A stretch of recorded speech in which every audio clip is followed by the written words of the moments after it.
Hi guys, in this video I'll explain to you how to do a brake upgrade on E36 and E46, M cars and non-M cars using the F chassis 340mm calipers, like these here. So this brake kit consists of the 4-piston calipers. They are the Brembo M Sport calipers in the 340mm flavour, commonly found on the M Sport 1, 2, 3 and 4 series cars with F chassis. There is a set of pads for these calipers, so these here are F80 pads made by Texta, a set of custom-made Hell Performance braided brake lines with different end unions and in a slightly different length to what they would be for an E46 or an E36. A set of fitting equipment for the pads, so the pad pins and pad springs, a set of caliper bolts, so these are the standard F chassis bolts, but you can also use the E chassis bolts and the caliper will bolt on all the same. And on the left here we have the discs that I'm using for this upgrade, which are the VW Transporter T5 discs in 340mm by 32mm thick with E46 centre bore of 79mm. And as for the fitting, the M cars will require hub shims and the non-M cars will require caliper spacers or washers, M12 by 1.5mm.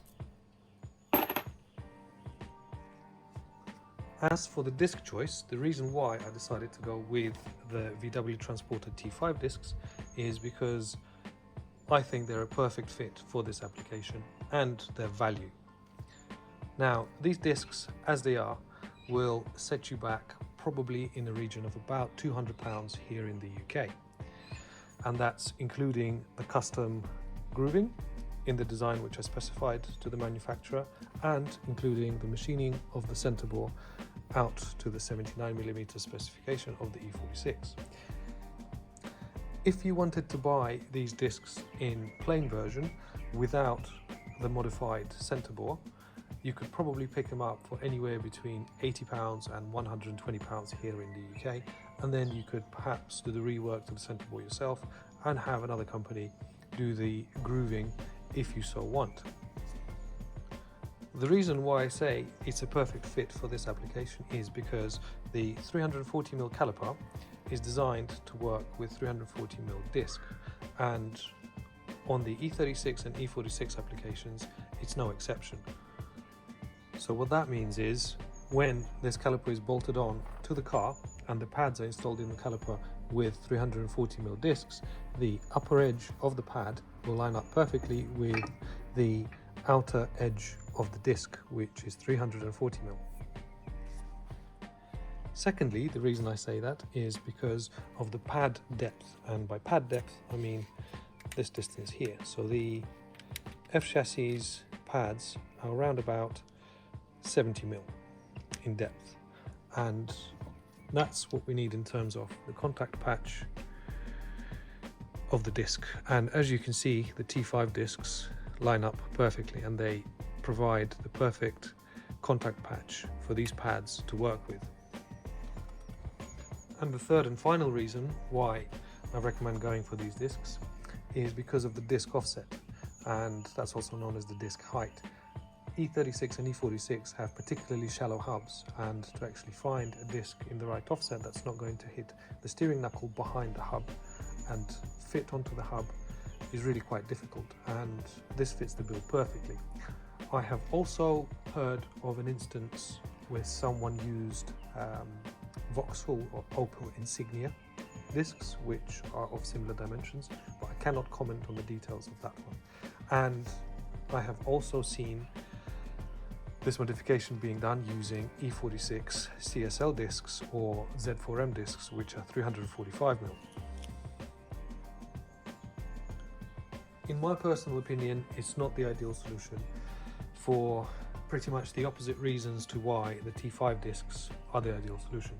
So when I'm filming this video, I am at the end of June in 2023, and the current price of a pair of E46 M3 CSL discs in 345mm genuine from BMW is £580. That's probably around about $700. And I think, quite frankly, that's an absolutely ridiculous amount of money to pay for a pair of genuine discs. The second reason is the fitment. So because this disc is 5mm bigger than what the caliper is intended for, is 345mm, that means that the outer edge of the disc is going to be 2.5mm further out than the 340mm disc. So what that means is going to get really quite close to the caliper on the inside, just there, and especially when it gets hot. And the second thing it means is that the edge of the pad, the upper edge of the pad, is not going to line up with the outer edge of the disc. But the worst part about fitment is the overall contact area, which I covered earlier, of the CSL disc. So as we know, these pads require about 70mm of contact area, or contact height if you like, but the CSL discs can only provide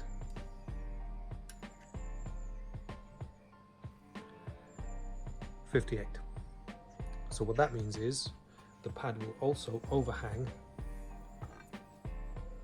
at the bottom, like so. And eventually, as the pad wears, it will probably come into the contact with this hat, and quite a significant chunk of the lower piece of the pad will not be engaged with the disc. So for those reasons, I don't recommend using these 345mm discs for this upgrade. Now let's get on to the fitment details and the modifications needed to the discs. So the one and only modification that's actually necessary for these discs to fit E36 or E46 is the center bore modification. Additional modification which you could do to these discs is to drill a hole for the retaining screw in the correct location for the E36 or E46. In my personal opinion, I think the 5 wheel bolts that will bolt the wheel down will actually clamp the disc against the hub, and that will be sufficient. So in this case, I haven't done this modification, but you can do it if you so want. And if you're looking to do this upgrade on an E46 M3, that also has a number of anti-rotation studs. So it actually has 2 retaining screws, and it has 3 anti-rotation studs. So you can either punch the anti-rotation studs out, and literally if you give them a tap with a hammer, they'll just drop out, or you could drill these holes when you take your old discs off. And you could also drill the disc retaining screw holes as well. And I'd recommend doing that by just lining up a disc that you take off your car, marking where you want to drill the holes, picking up the correct size drill bit, and just drilling them out yourself, if that's something that you wanted to do. Or, like I said earlier, you can just punch the locating pins out and use the clamping force of the wheel bolts to hold the disc to the hub. As for the fitment, for the non-M cars, what you need is a set of these washers in M12 by 1.5mm, and they go just where the caliper meets the hub, between the caliper mounting point and the hub, just there. And that, what that does is it centers the caliper across the disc perfectly. So perfect gap on the left side and perfect gap on the right side.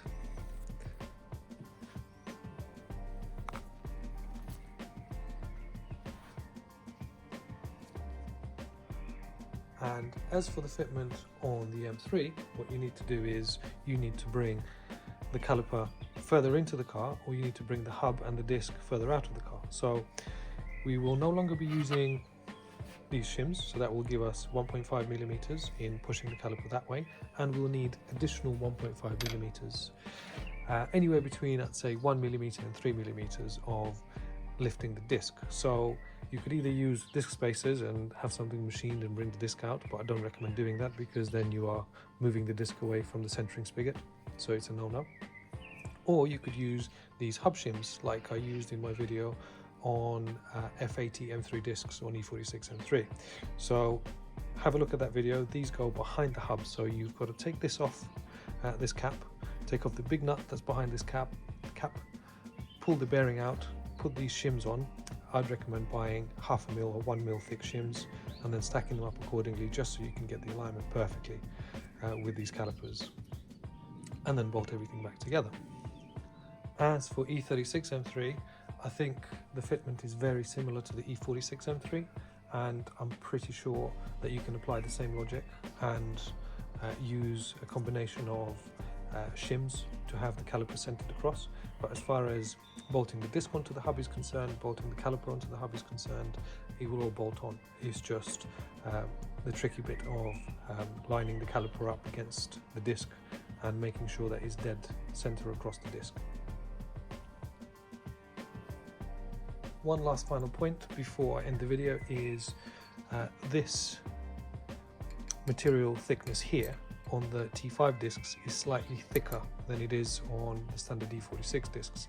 So on the standard E46 disc, this thickness here is around about 7 millimeters, where on the T5 disc the thickness here is around about 10 millimeters. So it's essentially the same as far as the thread engagement of the wheel bolts is concerned as using a 3 millimeter wheel spacer.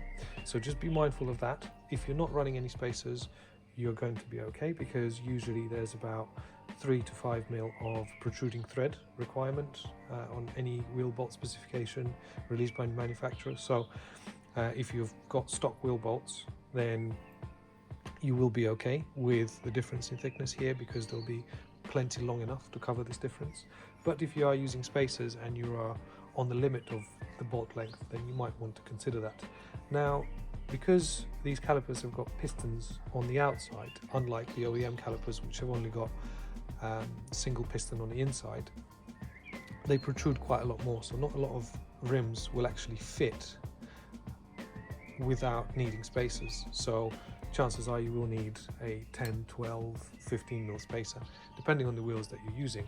As far as the wheel fitment is concerned, in terms of the wheel diameter, you can run anything from 17-inch wheels onwards, but not all 17-inch wheels will fit. So most E90 and most F chassis 17-inch wheels will fit with wheel spacer most likely, but a lot of older wheels that were released for E36 and E46 will have stepped inner barrels, and chances are they will actually hit the caliper and won't work.